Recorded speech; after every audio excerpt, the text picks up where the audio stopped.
یہ ایسے حکمران کیوں ملے تھے؟ کیونکہ لوگ اللہ کی اطاعت کرنے والے تھے، سارے کے سارے اللہ کی اطاعت کرنے والے تھے، اس لیے ایسے حکمران ان پر پھر اللہ نے مسلط کیے۔ مسلط کیا کیے؟ ان کی خوش بختی تھی، ان کی خوش نصیبی تھی کہ انہیں ایسے حکمران ملے۔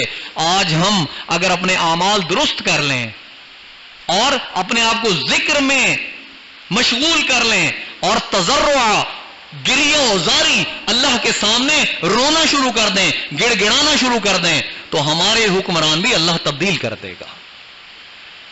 تو آپ کو حدیث پاک کے ضمن میں آج یہ بات سمجھ آ گئی ہوگی کہ خدا را حکمرانوں کو گالیاں نہ نکالو، حکمرانوں کو بد دعائیں نہ دو۔ آج اپنے اوپر غور کرو، اپنے اعمال کی طرف غور کرو، ذکر کی طرف آؤ، تضرع، گریہ و زاری کی طرف آؤ، اللہ کے سامنے گڑ گڑاؤ۔ رات کو تمہارے پہلو بستر سے جدا جب ہوں گے اس پوری قوم کے، تو حکمرانوں کے پہلو بھی بستر سے جدا ہوں گے۔ پھر حکمران بھی اللہ کے سامنے گڑ گڑا رہے ہوں گے۔ جب رعایا اللہ کے سامنے گڑ گڑائے گی تو نیک حکمران ملیں گے، وہ بھی اللہ کے سامنے گڑ گڑائیں گے۔ پھر پوری دنیا میں مسلمانوں کی ہیبت ہوگی۔ اللہ تمام یہود و نصارہ اور کفار کے دلوں میں تمہاری ہیبت پیدا کر دے گا۔ امید ہے کہ آپ کو حدیث پاک کا مفہوم اچھی طرح واضح ہو گیا ہوگا، اور آج کل کے دور کے حساب سے جہاں سوشل میڈیا پہ ہم دستوں گریبان ہیں، کوئی ایک لیڈر کو گالیاں دے رہا ہے تو کوئی دوسرے لیڈر کو گالیاں دے رہا ہے، کوئی کہتا ہے تمہارا لیڈر اچھا نہیں، کوئی کہتا ہے تمہارا لیڈر اچھا نہیں۔ خدارا وہ سب کو چھوڑ دو، کیونکہ اللہ فرما رہے ہیں کہ تمہارے اوپر حکمران تمہارے اعمال کی وجہ سے مسلط کیے جاتے ہیں۔ اپنے اعمال کی طرف توجہ دو۔ جب تمہارے اعمال درست ہو جائیں گے تو حکمران خود بخود درست ہو جائیں گے۔ پھر حکمرانوں کے دلوں میں اللہ رحمت بھی ڈالے گا، رافت بھی ڈالے گا، محبت بھی ڈالے گا، شفقت بھی ڈالے گا۔ سورۃ شعراء کی کچھ آیات میں نے آپ کے سامنے تلاوت کی ہیں، جس میں اللہ تعالیٰ فرما رہے ہیں وَمَا أَهْلَكْنَا مِن قَرْيَةٍ إِلَّا لَهَا مُنذِرُونَ، تو ہم نے کوئی بستی ہلاک نہیں کی مگر اس سے پہلے کہ ہم نے اس میں خبردار کر دینے والے بھیجے۔ خبردار کر دینے والے کون ہوتے تھے؟ انبیاء تھے، رسول تھے۔ یہ اللہ تعالیٰ کا قانون ہے کہ جب تک کوئی نبی کسی قوم کی طرف مبعوث نہ کر دیا جائے اور وہ ان پر حجت تمام نہ کر دے، تب تک عذاب استحصال نہیں آتا تھا۔ عذاب استحصال کہتے ہیں کہ قوم کو جڑ سے اکھاڑ دیا جاتا تھا۔ میں نے ابھی آپ کے سامنے پڑھ کر سنایا اِنَّا أَرْسَلْنَا نُوحًا إِلَىٰ قَوْمِهِ أَنْ أَنذِرْ قَوْمَكَ مِنْ قَبْلِ أَنْ يَأْتِيَهُمْ عَذَابٌ أَلِيمٌ قَالَ يَا قَوْمِ إِنِّي لَكُمْ نَذِيرٌ مُّبِينٌ أَنِ اعْبُدُوا اللَّهَ وَاتَّقُوهُ وَأَطِيعُونِ يَغْفِرْ لَكُمْ مِنْ ذُنُوبِكُمْ وَيُؤَخِّرْكُمْ إِلَىٰ أَجَلٍ مُّسَمًّى إِنَّ أَجَلَ اللَّهِ إِذَا جَاءَ لَا يُؤَخَّرُ لَوْ كُنتُمْ تَعْلَمُونَ، کہ ہم نے نوح کو مبعوث کیا تمہاری طرف، اپنی اس کی قوم کی طرف، کس لیے کہ قوم کو خبردار کر دے عذاب کے آنے سے پہلے پہلے۔ اور حضرت نوح نے اپنی قوم کو کیا کہا؟ میں تمہاری طرف کھلا کھلا سچا سچا خبردار کرنے والا آ گیا ہوں۔ اللہ کی عبادت کرو، اللہ کی بندگی کرو، اس کا تقوی اختیار کرو اور میری اطاعت کرو۔ یغفر لکم من ذنوبکم، وہ تمہارے گناہوں کو معاف کر دے گا۔ وَيُؤَخِّرْكُمْ إِلَىٰ أَجَلٍ مُّسَمًّى، اور تمہارے اوپر آنے والے عذاب کو ٹال دے گا۔ إِنَّ أَجَلَ اللَّهِ إِذَا جَاءَ، اور سن لو اگر ایک دفعہ عذاب کا فیصلہ ہو گیا لا یؤخر، تو پھر اسے تاخیر نہیں ہوگی، اسے مؤخر نہیں کیا جائے گا۔ کاش کہ تم جانتے ہوتے، نبی کو تو ہر چیز پتا ہوتی ہے نا، تو وہ اپنی قوم کے بارے پر کاش کا الفاظ استعمال کرتا ہے۔ اسی سورت نوح میں حضرت نوح علیہ السلام اپنی قوم کو یہ بھی کہتے ہیں فَقُلْتُ اسْتَغْفِرُوا رَبَّكُمْ إِنَّهُ كَانَ غَفَّارًا، کہ اے میری قوم اللہ کے سامنے استغفار کیا کرو، اپنے گناہوں پہ توبہ کیا کرو، اللہ کے سامنے استغفار کیا کرو۔ آج قاری صاحب بارشوں کی دعائیں کرواتے ہیں، تو آج پھر نسخہ بھی سن لیں سورت نوح کی روشنی میں۔ حضرت علی رضی اللہ تعالی کرم وجہ اللہ، بہت جلیل القدر حضرت علی رضی اللہ تعالی عنہ، حضور صلی اللہ علیہ وسلم کے بہت پیارے ہیں، بہت پیارے ہیں، حضور کو بہت پیار تھا. ایک دفعہ بیٹھے تھے حضور صلی اللہ علیہ وسلم کے وصال کے بعد، تو کوئی تشریف لایا، کوئی شخص پوچھنے آیا سوال کہ اے علی رضی اللہ تعالی عنہ، دعا کریں اللہ تعالیٰ مجھے بیٹے دے، میرے پاس بیٹیاں ہیں، کیا استغفار کرو. وہ چلا گیا. ایک دوسرا شخص آیا، کہا کہ اے علی رضی اللہ تعالی عنہ دعا کریں، فقیر ہوں، اللہ تعالیٰ مجھے غنی کر دے، مال دے دے. کہا استغفار کی کثرت کرو. وہ چلا گیا. تیسرا شخص آیا کہ اے علی رضی اللہ تعالی عنہ میرے لیے دعا کریں، قحط سالی ہے، فصلیں ختم ہو رہی ہیں، پانی نہیں ہے. کہا استغفار کی کثرت کرو. ارد گرد جو باقی صحابہ کرام بیٹھے تھے بڑے حیران ہوئے کہ اے اللہ کے رسول کے لاڈلے، یہ بات آپ نے کہاں سے سنی؟ ہمیں تو یہ نہیں معلوم تھا. کہا میں نے اللہ کے رسول سے سورت نوح سنی تھی، تو سن لو. فَقُلْتُ اسْتَغْفِرُوا رَبَّكُمْ إِنَّهُ كَانَ غَفَّارًا يُرْسِلِ السَّمَاءَ عَلَيْكُمْ مِدْرَارًا وَيُمْدِدْكُمْ بِأَمْوَالٍ وَبَنِينَ وَيَجْعَلْ لَكُمْ جَنَّاتٍ وَيَجْعَلْ لَكُمْ أَنْهَارًا. یہ حضرت نوح نے اپنی قوم کو کہا تھا، اور حضرت علی نے اسی کی روشنی میں ان 3 لوگوں کو کہا تھا کہ حضرت نوح نے کہا علیہ السلام کہ اللہ سے استغفار کرو، اللہ سے کثرت سے استغفار کرو، اپنے گناہوں کی توبہ کرو، تو وہ کیا کرے گا؟ تم پر آسمان سے بارشیں برسائے گا اور موسلا دھار بارشیں برسائے گا، اور وہ تمہاری مدد کرے گا مالوں سے بھی اور بیٹوں سے بھی، اور تمہارے لیے لگائے گا باغات بھی، اور تمہارے لیے بہائے گا چشمے بھی. تو استغفار نے مسئلے حل کر دیے نا. آج قاری صاحب بارش کی دعا تو منگواتے ہیں، لیکن میں آج آپ کو نسخہ بتا رہا ہوں کہ بارشیں کیسے آئیں گی. استغفار کی کثرت کر لو، پھر بارشیں برسیں گی. قرآن کہتا ہے، قرآن کہتا ہے یہ بات، میں نہیں کہہ رہا. بہرحال ہماری کوشش تھی کہ وقت پر ختم کیا جائے، تو میں آج بھی اپنے درس کو مختصر کر رہا ہوں. آئندہ کوشش کریں وقت پر تشریف لائیں. وآخر دعوانا ان الحمد للہ رب العالمین.